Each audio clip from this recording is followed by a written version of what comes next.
family works together and how well it can organize itself against potential threats depend on its structure, who its members are, and its function, the activities or roles family members carry out. According to U.S. Census Bureau of 2009, family defined as a group of people related by blood, marriage, or adoption living together. According to National Statistical Coordination Board of 2008, this is a group of persons usually living together composed of the head and other persons related to the head by blood, marriage, or adoption. While Johnson says in 2002, family is a social unit interacting with larger society. Allen says, family is characterized by people together because of birth, marriage, adoption, or choice. In Friedman of 2003, this is two or more persons who are joined together by bonds of sharing and emotional closeness and who identify themselves as being part of the family. Different types or forms of family. First, the nuclear family. This is the family of marriage, parenthood, or procreation. According to Friedman of 2003, this is composed of husband, wife, and their immediate children, natural, adopted, or both. Second, the dyad family. This is consisting only of husband and wife, newly married couples, and empty nesters. The third, the extended family. This is consisting of 3 generations, which may include married, siblings, and their families and or grandparents. Next is the blended family, which results from a union where one or both spouses bring a child or children from a previous marriage into a new living arrangement.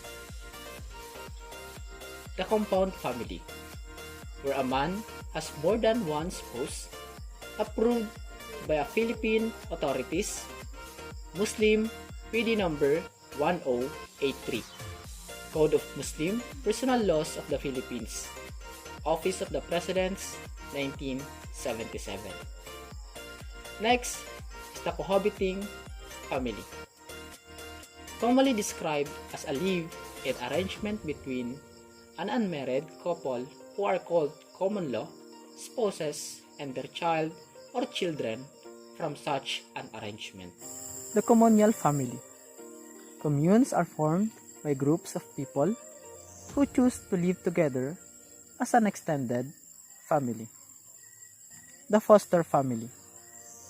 Children whose parents can no longer care for them may be placed in a foster or substitute home by a child protection agency. Next is the adoptive family.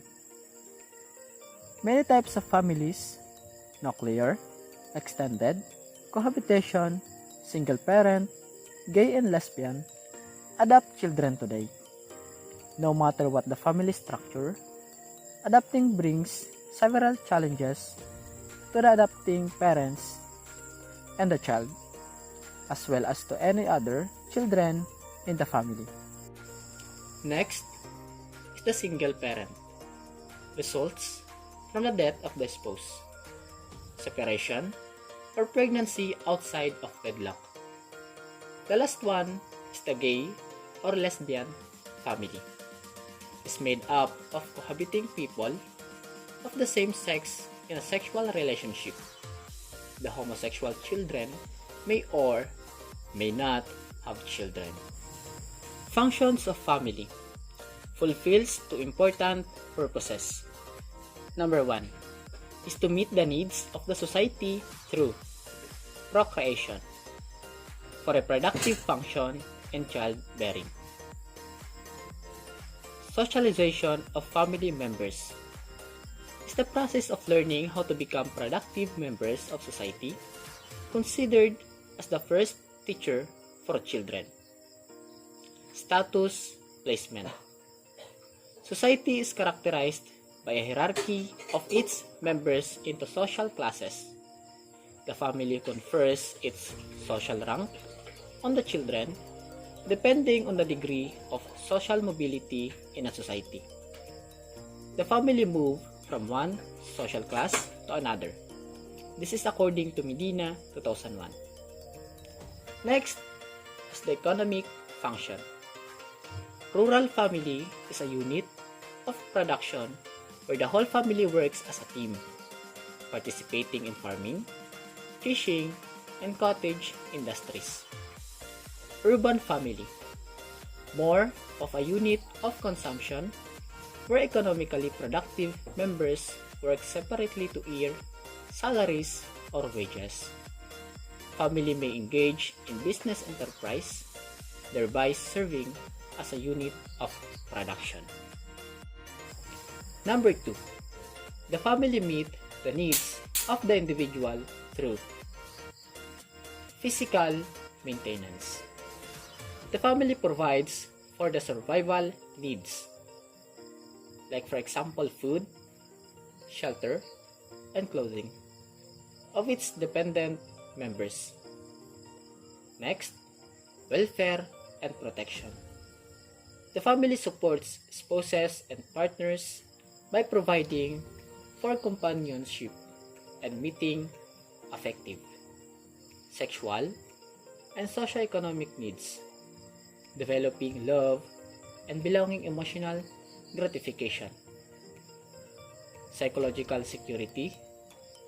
The family is the source of motivation and moral for its members. Characteristic of a good and healthy family. According to the Frey 1999 and Montalvo 2004, this is helped to identify healthy families and suggest the following traits of a healthy family. Number 1. Interact, communicates, and listen with each other. Number 2. Can establish priorities and understand that family needs are a priority. Number 3.